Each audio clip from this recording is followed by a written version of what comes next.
علامہ ابن عبدالبر نے لکھا ہے کہ یہ اصول حدیث کا قاعدہ ہے، حدیث کسی راوی سے چلے اس پر آپ بحث کر سکتے ہیں، جرح و تعدیل کے مشینری سے اسے گزرنا پڑتا ہے، لا آف امپیونمنٹ جسٹیفیکیشن، آگے اس سے اوپر چلے جائیں، اس سے اوپر چلے جائیں، تابعین تک چلے جائیں، بحث ہو سکتی ہے، اس کا افسر ٹھیک نہیں تھا، اس کا چل چال ٹھیک نہیں تھا، یہ سچا آدمی نہیں تھا، یہ جھوٹی باتیں کرتا تھا، یہ تدلیس کرتا تھا، فلاں کرتا، لیکن جب صحابی پر بات پہنچ جائے تو پھر آپ کو خاموش ہونا پڑے گا، آپ صحابی پر جرح نہیں کر سکتے۔ کیوں کہ سرکار نے ان کی مجموعی حیثیت کو معصوم قرار دیا ہے، لیکن مجموعی حیثیت کا معصوم قرار دینا اس کے اور معنی ہے، انفرادی طور پر اس کو معصوم قرار دینا اس کے اور معنی ہے۔ اسی طریقے سے الکفایہ فی علم الروایہ کے اندر خطیب بغدادی نے یہ بات لکھی ہے کہ کسی بھی حدیث پر گفتگو ہو، صحابی پر پہنچ جائے تو آپ بحث نہیں کر سکتے۔ اور امام جلال الدین سیوطی کہتے ہیں کیا وجہ ہے کہ صحابہ میں شہید بھی ہیں، غازی بھی ہیں، حافظ بھی ہیں، قاری بھی ہیں، مجتہد بھی ہیں، فقہا بھی ہیں، لیکن کسی کے ساتھ نہیں استعمال ہوتے شہید عمر فاروق، شہید عثمان غنی،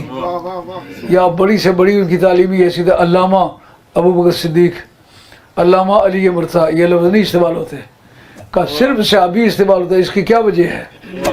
صاحب تدریب الراوی نے کہا دراصل بات یہ ہوتی ہے ایک شخص میں اگر 100 رینک پائے جائیں،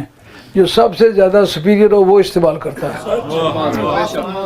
جو آدمی بریگیڈر ہے اس میں میجارٹی بھی تو ہے نا، کیپٹینٹی بھی تو ہے نا، سولجرزم بھی تو اس میں ہے نا، لیکن نہ اس کو سولجر کہتے ہیں، نہ اس کو کیپٹن کہتے ہیں، نہ اس کو میجر کہتے ہیں، کرنل کہتے ہیں، کیونکہ اس کا سپیریئر رینک جو ہے وہ کرنل صاحب ہے۔ اگر آگے چلا جائے بریگیڈر بن جائے تو پھر کرنل بھی ذکر میں نہیں آئے گا۔ صحابی کہتا ہے سرکار کی صحبت کا جو مزہ میں نے حاصل کیا ہے، جو وہ عبادت کی یا خدا کی کائنات میں کوئی عبادت اس کے برابر کی نہیں ہے۔ یار جس کا چہرہ دیکھنا بے مثل عبادت ہو وہ میرے اور تیرے جیسا ہو سکتا ہے؟ سب سے اعلیٰ عبادت سرکار کا چہرہ دیکھنا ہے۔ اب وہ کہتا ہے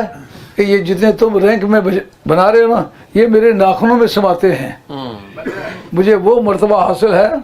کہ دنیا میں کسی دوسرے انسان کو ہمارے سوا حاصل نہیں،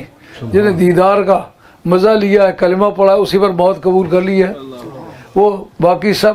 اسلامی درجوں میں سب سے زیادہ سپیریئر ہے۔ اس لیے مجھے صحابی کہو، صحابی بڑا رینک ہے۔